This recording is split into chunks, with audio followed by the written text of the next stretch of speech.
Can you hear me now? Yeah. Hey, you guys, this is Shamica with Dear Shamica, and I have Robert Hale with me today. We've been talking about this show for quite some time. It's very controversial. It makes a lot of people mad. But Robert says men provide, protect, and lead. And I will introduce him, and then if he has anything left that he'd like to plug in, he will. He is a father, he is a husband, he is a business owner. He owns healthcare. They sell beard products. They do. I know you have truck. You do towing?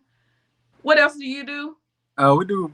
Me and Tam do real estate, as well as she has shares of aromatherapy. So we're just kind of serial entrepreneurs. We like to, jump into businesses that we think we can figure out, put our mind on, and figure out to fund our dreams. So Wow. whatever it is that we dream up to do, whether it be take a family on a vacation or start another business, this basically what we are, serial entrepreneurs. So right Wow. now. My number one thing for sure is hair care.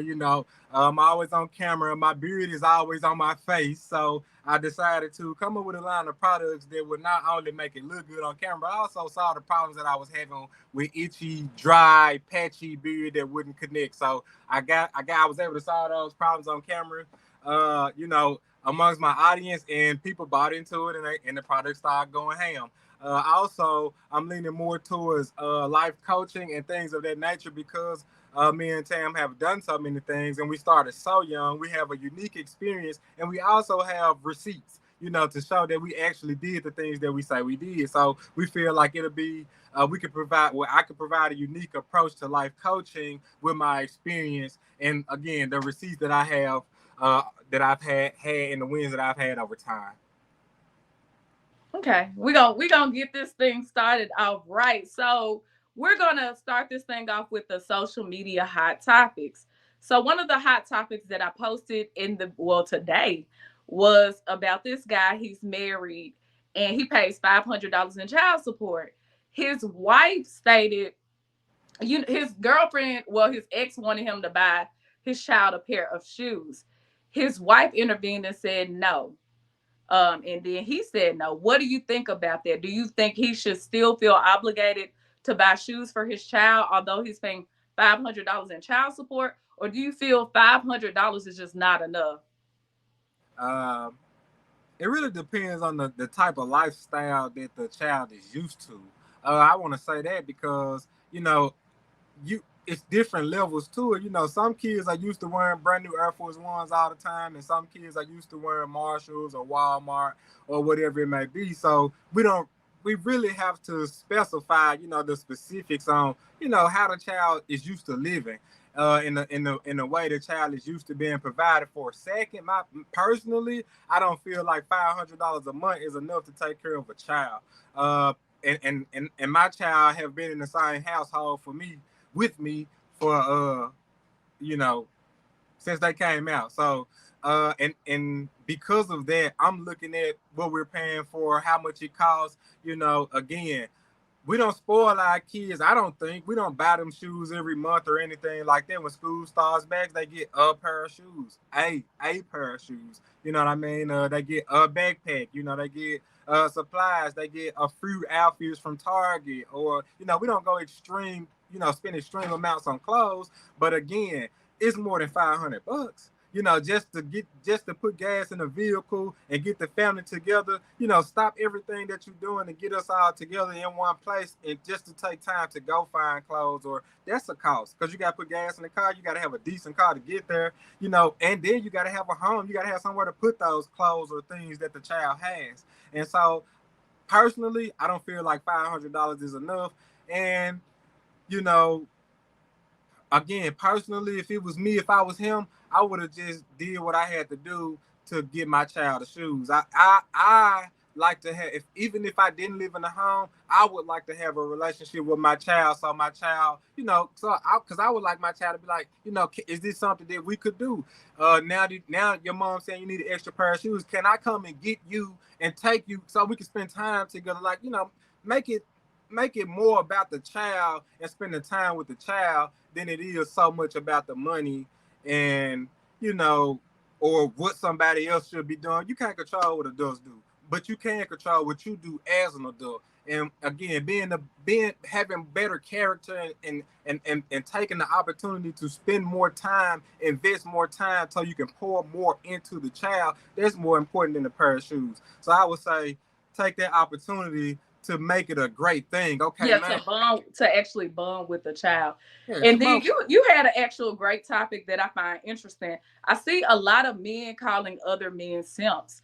Yeah. Not to say that the man is tricking money off on women, but it's almost like some men are envious of men at a certain level, and then they use the word simp to weaponize against men who are on that grind. Can you talk about your experience of being called a simp and how you responded to it? First of all, I didn't respond to it. I actually didn't even say anything. But uh, that's because I'm here now. But before, I would be offended by it because I'm providing. You know what I mean? I'm not doing it in a way where I'm seeking some type of pleasure in return. I think tricking is simply you're providing, seeking pleasure in return. I ain't seeking pleasure in return. I'm providing. So I may not get any pleasure from buying these flowers or opening these doors. I may not get any pleasure from it, but my wife happy. She's used to a level of, treatment that you ain't nobody providing. And I feel like, as a husband, or if we're dating, I should, and I really want to be with you. I should provide you with a level of character or in being or just being around me, or that will make you want to be around me. And who want to be around somebody that's talking about do it yourself? It's like, Come on now. it's like what? It's And like, how did you get to this point? Were you always like this? Did you always have the mentality to be a provider, protector, and leader? If not, what progressive steps did you take to get to the point you're at now? I realized that it, in order for you to have a lifetime marriage, there are certain things that you have to do for a lifetime. You can't start and stop. So when I came into this thing, I came into it with the flowers and the dates and I came into it that same way. We're gonna go out this same way. I'm gonna always provide that level, and try to top it too. There are certain, milestones along our journey that gonna be a one of one, but we did it together though. But she's also going to get that every day. I'm gonna open the door. I'm gonna be like, do you need anything, or do you want some too, or how can I help? How can I provide? I'm free right now. I ain't doing it. How can I provide whatever resources or whatever I got to be able to be helpful towards you? And in return, I get that same type of treatment. It's kind of like I don't know, you give what you get type of thing, but it also has to be given to the right person. Okay, so I don't know if, like, you guys are very successful, very ambitious, and a lot of, I'm not, and this is not me shading people, but I don't necessarily see a lot of people in relationships where they're geared towards success. It's almost like I'm cool, we're together, and it's enough, even if we're struggling. What's your perspective on struggle love? Uh, well, everybody wants something different out of a relationship. Uh, One person's struggle can be somebody else's paradise.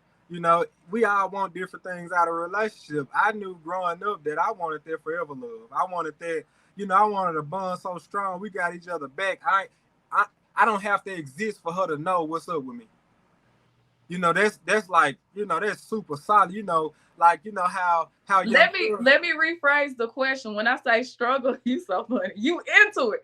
But when I say struggle love, I mean we're absolutely broke. We Okay. don't have any money. We have no goals, ambition. We don't care to have ambition, but each other is enough. How do you feel about that? Like, is that It, okay with you, or? it's not for me. I knew I wanted. I always say this. I love you, but I ain't gonna be homeless with you. There are certain They said that's things. real love. If you homeless with people, they said that's real love. Well, for them, but I feel like every relationship has. When you go into a relationship and you talking about that lifetime thing, you got to establish some boundaries up front. You gotta, because I ain't trying to get so many years in and find out that we so at odds about basic things. And Mhm. so, those conversations have to be had up front, and they are best had when we're actually trying to build a friendship before we actually add all that love and romance and stuff into it. And so before we actually get so far down the road where we struggling and we don't have, I already know up front you gonna be homeless and I ain't gonna be homeless with you. Not gonna happen. You ain't sleeping in no cars. Well, I'm not sleeping on the street.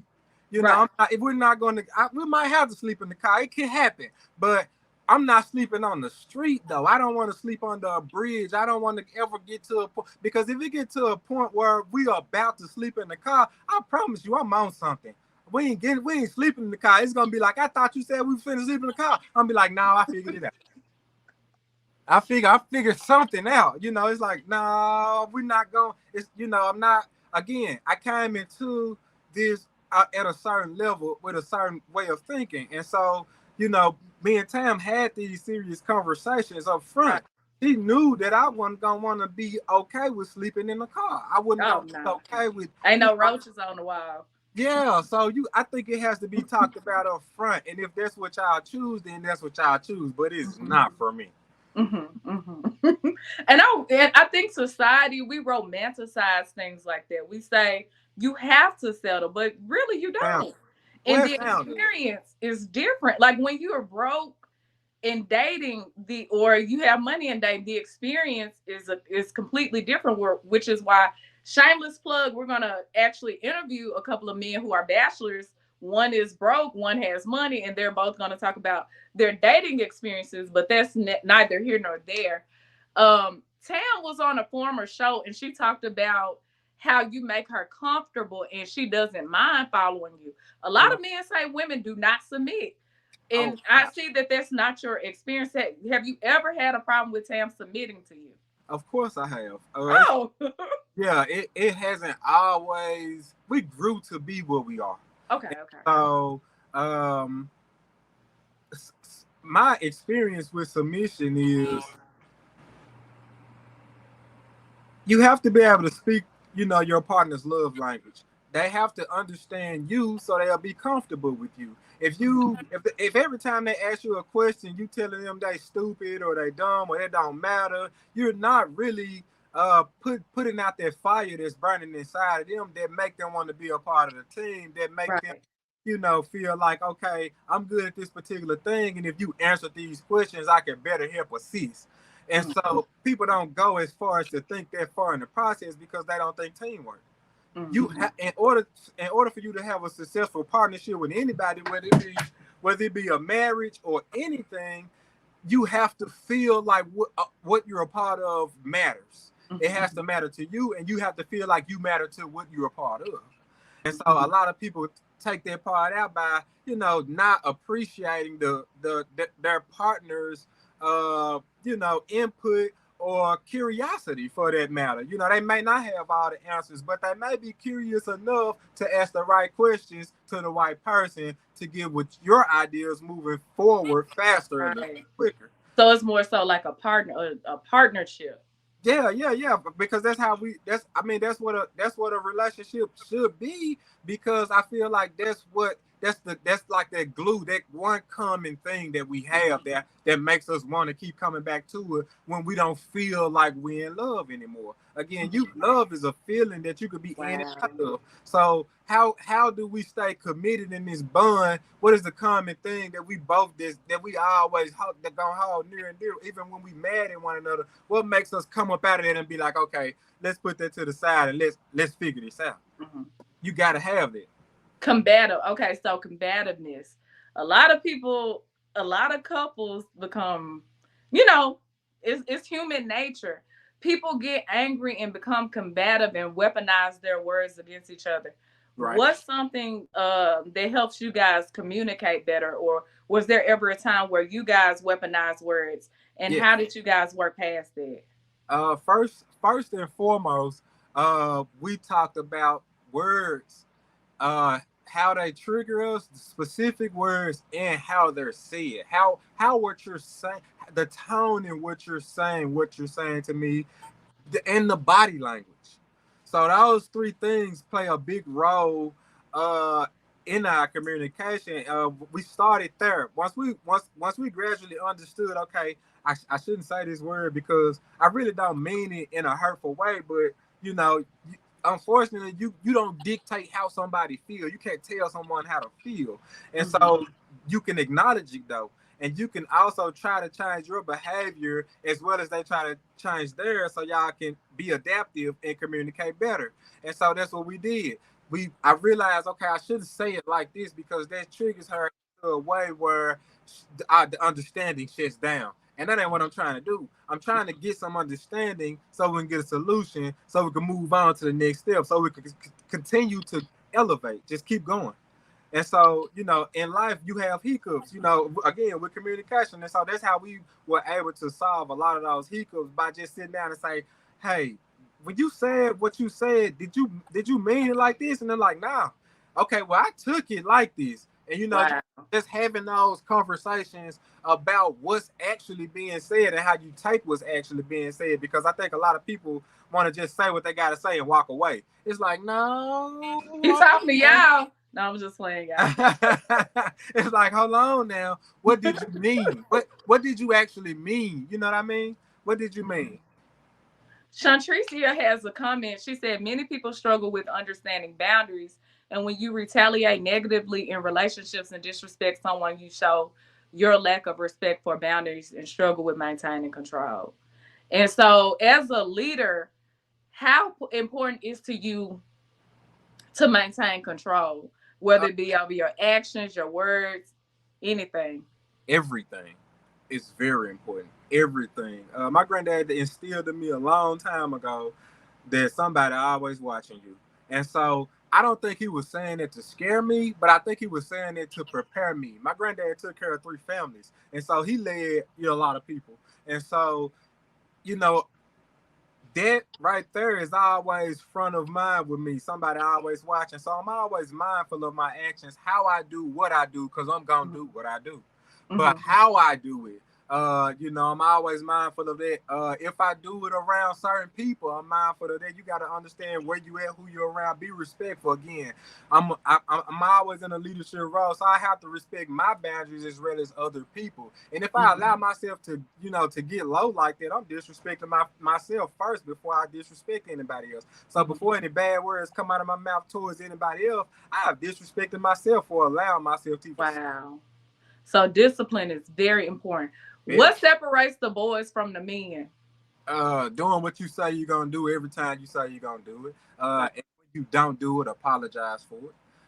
Understand how what you do affects everybody, and if somebody doesn't like what you do, talk about it. Don't be afraid to confront people, because confrontation does not mean we finna fight. It means that I'm approaching you to discuss an issue that I don't understand. So it don't mean I'm not confrontation. Don't mean I'm finna walk up on you and try to we finna duke it out. No, it's not a peace and contest. Mhm. I need to confront you about this topic because I simply don't understand, and they probably got me feeling the way. So what's up? What do you mean? Like Wow. it's so easy when you take out certain levels of the ego and when you take out certain levels of the pride, because if you're actually truly trying to achieve something great, then why would you let that stop you? True. How do you, okay, so we talked about emotional intelligence previously. Can you kind of define what emotional intelligence means for the people that don't know? And also, as a husband, as a father, as a leader, as a business owner, how important is emotional intelligence? um Emotional intelligence is very important. Emotional intelligence is knowing how you feel and trying to understand why you feel that way, and also with others. So, how did you make other people that you care about feel, and understanding why they feel that way? Uh, and also, if you need to change the behavior, change it. That's like the biggest piece of it, because you could be doing a thing or doing something a particular way, and it could make the person that you love feel away. So is this thing so beneficial that you can't stop? Right. Or could you compromise? I mean, again, we're human, so I promise you, you're gonna be asking your partner that same thing in the future. You're gonna be saying, "Babe, can you stop doing this particular thing because I don't like it?" So it's gonna keep on happening as y'all go and y'all grow, because y'all gonna learn new things about yourself as well as about each other. If you growing now, if y'all choose to have this struggle love and y'all choose to never grow, stay the same, then you ain't got to worry about this. But if you want to grow, then y'all gonna have life experiences that change your outlook on things, that change your perspective, and generally, because you're traveling and going different places, you're seeing it a different way. Seeing it a total different way. So it grows your mindset. As a person may be looking at it like this, you looking at it in a You 360. looking at the bigger picture. Yeah. So I've also seen we romanticize struggle of. The reason I asked about struggle of, I see it romanticized a lot. And when people talk about men providing, protecting, and leading, I see a lot of people get angry about that. They get angry. It becomes back and forth. Why do you feel people who are at not at your level weaponize being, upper level and want people to kind of settle for someone who doesn't necessarily have the leadership skills or can't protect them or who doesn't provide? Why is this so romanticized in society today? Hmm. Just your own opinion. I think it's romanticized from a point of feeling like you maybe feeling like you can't have that, or you can't achieve that, or you never saw it. Like, I've had people feel like I may have been being fake because I was happy that day, or I was extra happy, or I was like in a really good mood, as opposed to I'm supposed to be frowned up and I'm supposed to be. As a happy person, Yeah. virtual high five, Yeah. because I being a Memphian, man, people, it's like people don't want you to be happy. I Well, don't get it.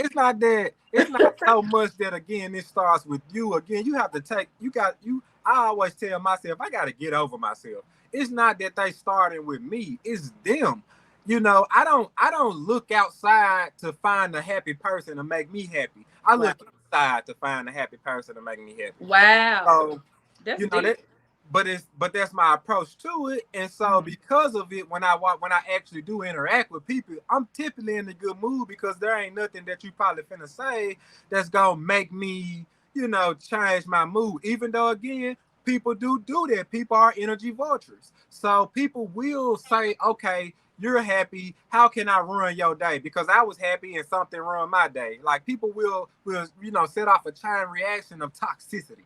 And so you have to be able to identify that, lead them with a jewel, and lead them alone. Again, you have to, it's gonna be obstacles in your way. It's gonna be obstacles on your path. You can still help those people, but don't spend so much time getting invested in somebody that truly wants to stay unhappy. Wow. How do you stay true? Because I realize a leader walks alone. A leader has their own opinion. A leader creates things. They don't wait for people to give them validation. How do you stay true to who you are as a man without seeking validation from other men? My own personal goals and accomplishments. There were, when I was younger, there were certain pressures put on me to do certain things, and so once I achieved those things, it's switched.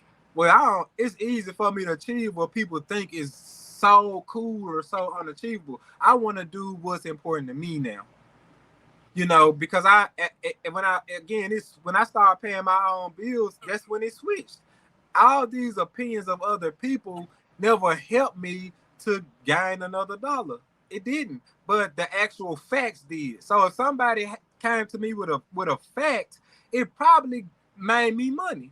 But the opinions, not so much. And so it made me just want to do it my way, put my spin on it, understand the structure in which I could capitalize off of doing things my way and continue to do it my way. And I don't have to compromise, because I'm not asking another man for something, or I'm also not trying to impress you with something. I'm impressive. I don't need things for that. Wow. How important is your wife's success to you? It's 100% as important to me as mine is for me. So because we're one. So if she need help with anything, I'm Johnny on the spot. I'm jumping on. I'm dropping what I'm doing, and I'm going forward because I want her to be super successful at it. Now, the severity of what I'm willing to drop everything for, we have to have a conversation about that too, because what's important, what's important and what's not important may weigh, that has to be weighed on a scale too, depending on the whole 360. What else do we have going on, too? So, but her success is 100% important to me. Okay. And how important are your children's success to you? And also, like for the men who aren't with their child's mothers, do you feel that their children's, because a lot of men say, well, that's not my problem. And some care, but the reality is a lot of kids are growing up without a father. Yeah. Let's say somebody I'm jumping on ahead of the gun. But let's say somebody says, Robert, I want to change. I want to do better. What progressive steps do you feel that they could take to be a better father? A better father. Try to learn as much as you can about your child. When they do something, especially behavioral, if they do something that you deem they should be disciplined for, before you discipline them, ask them why they did it. It may change what you do next. So, I would say that would be the number one thing that I would try to get people to do, as far as being a better father. And learn more about your child, Show because up, be there, be yeah, present. well, as much as you can. I do understand that it's a lot of different scenarios, and I can speak about mine, and I can make general statements, but Okay. you know, uh, a lot of everybody's different. There are certain obstacles that some of us get over faster than others, and so because of that, it's a lot of hurt in there, and that hurt, causes certain things to happen or to not happen. Hmm. On both parties, the father and the mother, and it affects the child. And so if each party can try to get to a point where they're not hurting, then they can get to a point where they're doing the best possible thing for the child. And you will know they're at a point of not hurting because they'll be able to get out of their own way and just do what's best for the child.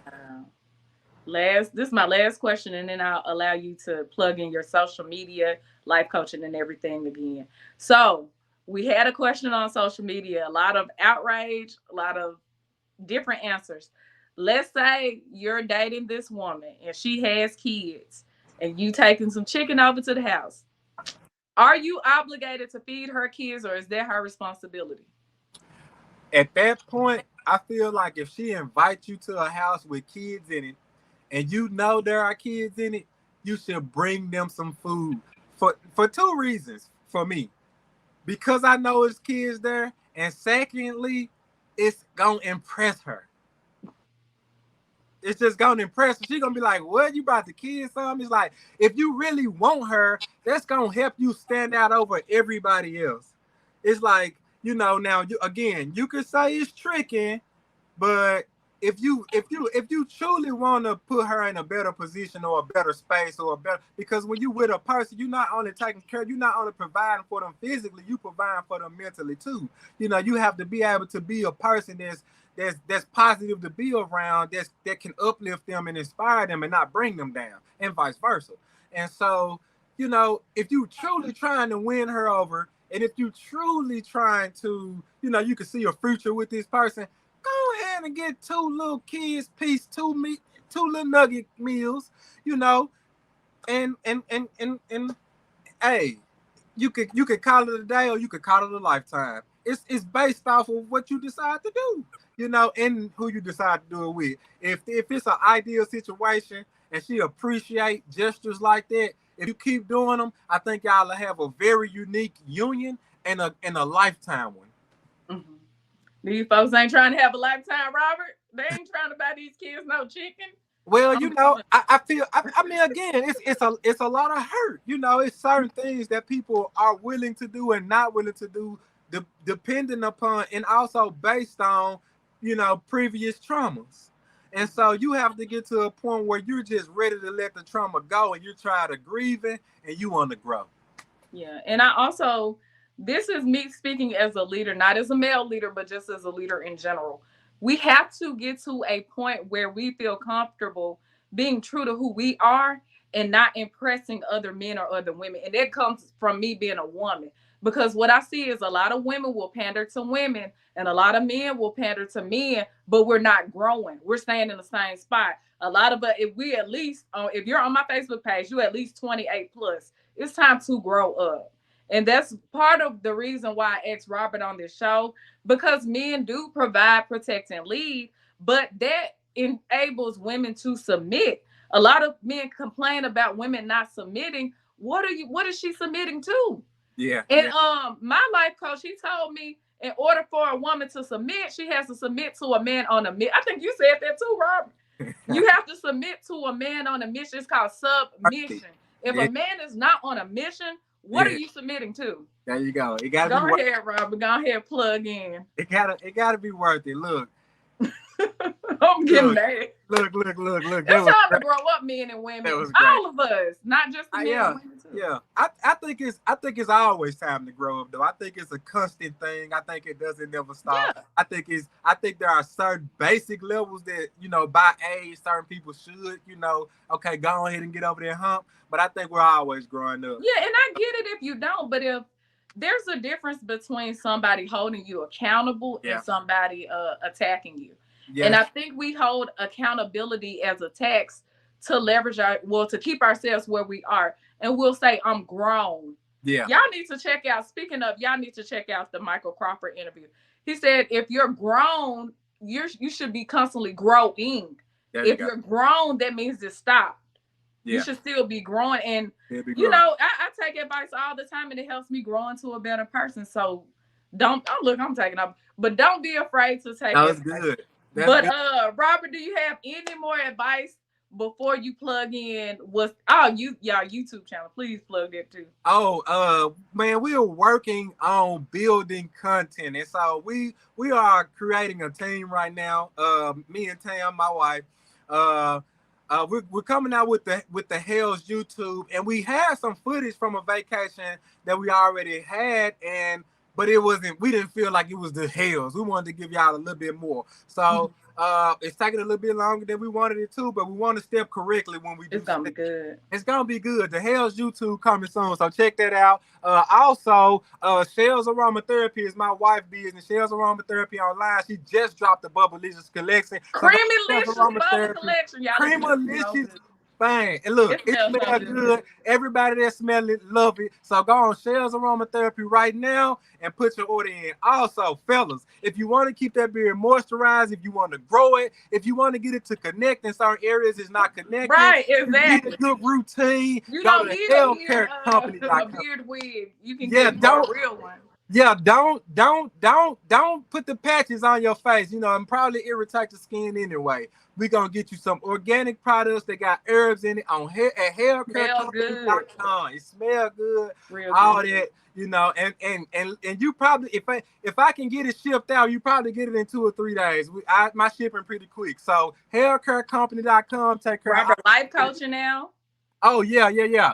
And the life coaching, I'm building that as well. It's health, family, and finance will be the 3 building blocks that I'll mainly be focusing on talking about, because I feel like if you can find success in your health, getting the proper diet, a proper workout routine, or just getting that moving, you can find the proper balance within your family, getting away from the people that's in your family that really ain't trying to help you, and getting close to the people, or building a better family so you can succeed better, and then finding those right financial vehicles to put your money into so you can grow the wealth. So Life coaching will be based around those three building stones, and it's coming soon. We're working on it. I already have the website. I already got the digital guy. I already got footage. Man, we're working, so I'm excited. You can also follow me on Facebook, TikTok. TikTok is Healthcare. On Instagram is Healthcare. On YouTube is Healthcare. On Facebook is Healthcare. And you can also find my personal page, Robert Hale, on Facebook too. Thank you so much for coming on the show. I truly appreciate it, Robert. Do you want to leave the people with anything else, or? Oh yeah. I always got some good to tell the people. Look, check this out. Make sure you put yourself in the right places for success. Don't just be hanging around no anywhere, Come on now. no anything. You gotta make sure that you are making sure Come on. that you are in the proper places, Yes. around the proper people, doing the right thing to get so you can achieve what you're trying to achieve. It ain't no point in waiting no more. The only thing that was holding you back was you. Go for it. Come on. The time is now. Check out Robert's reels as well, like all of them, like all of mine too. Look up, like all of Tam too, like all of Shantricia's as well. There you go. Well, Robert, it was a pleasure. Make sure you tune in. I'm gonna have Keith at 3:30. He's gonna talk about getting over circumstance. So we're gonna talk about his situation at 3:30. Thank you so much for being on the show.